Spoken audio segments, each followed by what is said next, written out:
The vast white expanse of Antarctica stretched out under a pale sun, surrounding an island teeming with life. A bustling, noisy colony of penguins, a kaleidoscope of breeds, covered the shores and slopes. Each community had its own space. Rockhopper penguins with their spiky crests huddled near the rocky cliffs, while the stately king penguins gathered on a flatter plain. Amid the constant movement, an African penguin, smaller and sleeker than many of its neighbors, was navigating the crowd when he unexpectedly collided with an Adelaide penguin. The Adelaide, startled and clumsy, stumbled and fell onto his belly. The African penguin immediately stopped and stayed to the wind to help the Adelaide get back on his feet. The Adelaide gave a squawk of thanks, and they each went on their way, melted back into the sea of black and white. Off on a quiet, snow-covered beach, a mother emperor penguin sat patiently on her nest. The wind whipped past, but she remained steadfast, a sentinel guarding her future. She carefully shifted her way, using her beak to check on the large white egg tucked beneath her brood pouch. It was safe and warm. A pain of hunger struck her, and she knew it was time to eat. With a decisive movement, she rose to her feet, meticulously covering her precious egg with a blanket of soft snow to protect it from the elements. Turning toward the glistening ocean, she waddled toward the water, her mind already on the fish that would sustain her, and in turn, her soon-to-be chick. The abandoned egg lay in the snow, a smooth pile oval against the brilliant white. Left in the wake of the mother emperor penguin's departure, it was a beacon for any number of dangers. Yet for a while it was simply still, the cold snow a protective blanket over the fragile life within. Then, with a sudden and unexpected jerk, it bounced. It bounced again, a fraction of an inch from the surface of the ground. The movement was a ripple against the stark quiet of the frozen landscape. On the third bounce, it rolled with gathering momentum down a gentle incline, past the shimmering ice floe, all the way to a neatly built igloo. The igloo belonged to Summer Penguin, a small creative penguin with a purple and white coat, a perky ponytail, and a blue shirt featuring yellow sun. Inside, the igloo was cozy and colorful. Summer had just finished making herself a cup of Kool-Aid, its red hue a colorful splash of color in the brightly lit room. She walked into her living area and, without caring the world, plopped onto her large green beanbag chair. She reached for the television remote, the screen flickering into life with the familiar boggle antics of a Chilly Willy cartoon. As she settled into the chair, the beanbag gave an odd, unexpected bounce beneath her. Summer, surprised, lifted her head and looked around the room. Seeing nothing out of the ordinary, she shrugged and sank back into the beanbag. The cartoon continued, but a moment later the beanbag bounced again, more forcefully this time, and Summer jumped clean off it. She stood there, tilting her head from side to side, her curiosity piqued.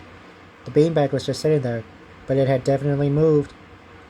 With her imagination firing, Summer slowly approached the suspect's seat, not believing for a second that a bag of beans could move on its own. With a small flip of wings, she carefully lifted the beanbag, ready to uncover the mystery. There, nestled beneath the fabric, was the emperor penguin's egg. Its perfect white surface and sheer size made Summer leap back in surprise, her eyes wide in a mix of wonder and shock. Summer's eyes were wide as she stared at the egg, a small purple penguin versus a massive white oval. Her mind raced, a flurry of thoughts and questions, but one that she knew for sure. This egg was too big to be hers. She was far too young after all, and her own body was so tiny in comparison. As she watched, the egg gave a series of final violent rolls.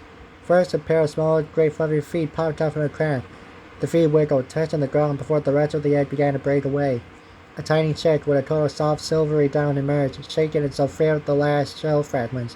Standing on wobbly legs, the baby emperor penguin, no taller than Summer's waist, began looking around.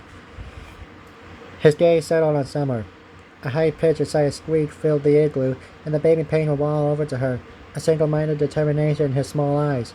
He bumped gently against Summer's tummy and began to rub his head against her, a familiar gesture of affection. A wave of fondness washed over Summer, melted her shock into a warm, gentle feeling. She smiled, her purple cheeks glowing, and gently patted the baby's head with her wing. Her brow forward in thought. What was she supposed to do with a baby penguin that wasn't hers? Her gaze landed on a bookshelf, filled with colorful volumes. Her flipper pulled out a book titled Baby Penguins of the Antarctic. She opened it, flapping through pictures until she found a passage on imprinting. As she read, her eyes widened. The passage explained that newly hatched chicks often imprint on the first large moving thing they see after hatching, treating it as their mother. Summer's heart gave a jolt of shock, and she glanced at the baby penguin, who was still rubbing his head against her stomach, squeaking contentedly. It was as if he was seeking comfort and reassurance from his new mother. The reality of the situation hit Summer hard, immense of panic and responsibility swirling within her. This little one, this baby emperor penguin, was now looking to her for protection, for food, for everything a mother provides. It was an overwhelming thought for a small, creative penguin. She looked down at the book again, then back at the baby. There was no denying it. The book was telling her the truth. The baby had imprinted on her, and now was her little one to care for. The baby penguin, no longer running against Summer, lifted a tiny wing and pointed it at his own beak, then let it drop with a soft chirping sound. Summer, understanding the gesture, turned her attention back to the baby penguin book. Flipping through the pages, she found a passage explaining the diet of baby penguins. Seeing that fish was the key, but recognizing the baby was still very small, she decided smaller fish would be best. Summer moved toward the igloo's entrance, but the baby penguin immediately followed her, his little gray form a shadow at her heels. She turned and tried to shoo him back inside with a wave of her wing, but he was insistent, flapping his own small wings in place. She even scooped him up and carried him back to the igloo herself, but the moment she stepped out, he made another break for it.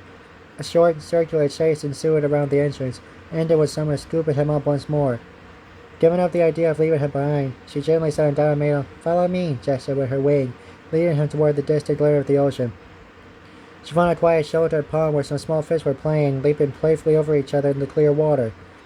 With a deliberate gesture, she motioned for the baby penguin to wait here on the bank. As he stood there, watching her wide, unexpected eyes, Summer began to tiptoe toward the pond, her every step slow and careful. She crept closer and closer, focusing on the scarce fish dancing in the shallows, her flippers ready to catch their meal.